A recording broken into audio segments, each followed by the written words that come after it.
Bab 9. Ke kampung halaman Jihan. Setelah sampai rumah, Biwa dan Jihan langsung ke kamar masing-masing untuk tidur karena besok akan berangkat sehabis subuh.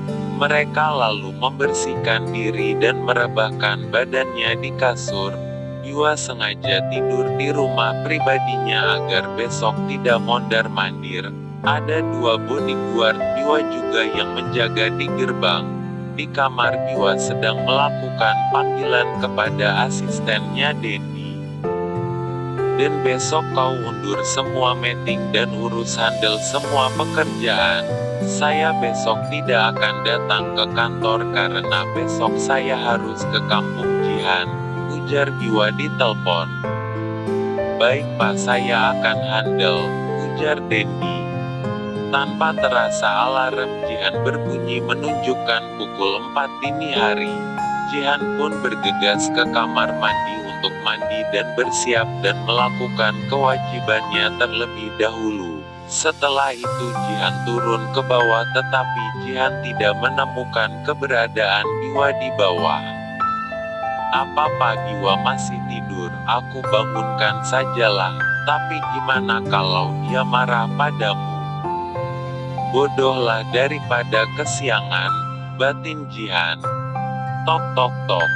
Jihan terus-menerus mengetuk kamar Biwa tetapi tidak ada respon di sana. Jihan pun memberanikan diri masuk ke kamar Biwa. Pak, saya masuk ya, ujar Jihan. Ketika masuk Jihan melihat Biwa masih tidur dengan piyama, yang terlihat menggemaskan bagi Jihan yang pernah melihat pakai pakaian kasual. Kenapa dia tampan sekali sih? Coba saja dia tidak galak seperti singa. Lihat saja kalau dia sudah membuka mata galaknya seperti singa. Batin Jihan. Pak Biwa, bangun, ini sudah subuh. Katanya kita akan berangkat subuh agar tidak macet, ujar Jihan sambil mengguncang tubuh Biwa dengan rasa takut luar biasa. Kenapa kamu masuk ke kamarku? Lancang sekali dan berani menyentuh tubuhku, ujar Biwa galak. Saya sudah ketuk pintu berkali-kali, tapi Bapak tidak bangun, ujar Jihan. Keluar sana, jangan pernah masuk kamarku apalagi berani menyentuh tubuhku, ujar Biwa keras. Jihan langsung keluar berlari dan menangis. Dia tidak menyangka akan sesakit itu dimaki oleh bos sekaligus calon suaminya. Apa aku bilang, Jihan, setelah membuka mata maka singa itu akan memarahimu dengan galaknya, ujar Jihan kepada dirinya sendiri. Jihan masuk ke dapur masak seadanya sambil menangis sesenggukan. Akhirnya masakan Jihan selesai. Jihan memasak nasi goreng dan dadar telur saja yang simpel. Biwa yang sudah selesai bersiap turun ke lantai bawah dan melihat Jihan sedang menata makanan di ruang makan. Jihan hanya diam dan mempersilahkan Biwa makan karena Jihan masih sakit hati dengan perkataan Biwa. Mereka makan dengan tenang tanpa obrolan. Setelah selesai makan, Jihan seperti biasa mencuci semua peralatan makan. Setelah selesai semua, Biwa langsung mengajak Jihan masuk ke mobilnya menuju kampung halaman Jihan, diikuti 2 bodyguardnya. Di dalam mobil Jihan dan Biwa tidak mengobrol dan Jihan ternyata sudah ketiduran setelah 3 jam perjalanan. Kantuk pun menyerang Jihan tapi tidak dengan Biwa yang memandangi wajah Jihan yang sedang tidur pulas. Maafkan aku Jihan, aku terlalu pengecut karena dengan sengaja membentakmu. Semoga kamu memaafkan sikapku tadi. Aku tahu kamu menyembunyikan kesedihanmu di depanku. Maafkan aku, batin Biwa. Setelah berjalan 5 jam, Biwa memarkirkan mobilnya di rest area tol untuk beristirahat, makan dan minum kopi. Biwa membangunkan Jihan yang dari tadi tertidur pulas tanpa sadar meninggalkan Biwa yang menyetir mobilnya sendiri. "Jihan, bangunlah," ujar Biwa. "Loh, ini di mana Pak?" tanya Jihan. "Kita akan beristirahat dulu makan," ujar Biwa. "Maafkan saya Pak, saya ketiduran," ujar Jihan tidak enak. "Kamu pikir saya supir? Sudahlah turun," ujar Biwa. "Maaf," ujar Jihan penuh penyesalan karena tidak enak pada Biwa sambil mengintil di belakang Biwa menuju tempat makan. "Don, kamu nanti bawa mobil ya, saya capek mau istirahat. Sekarang pesan apapun yang kalian mau," ujar Biwa kepada Doni salah satu bodyguardnya. "Siap, bisa," ujar Doni.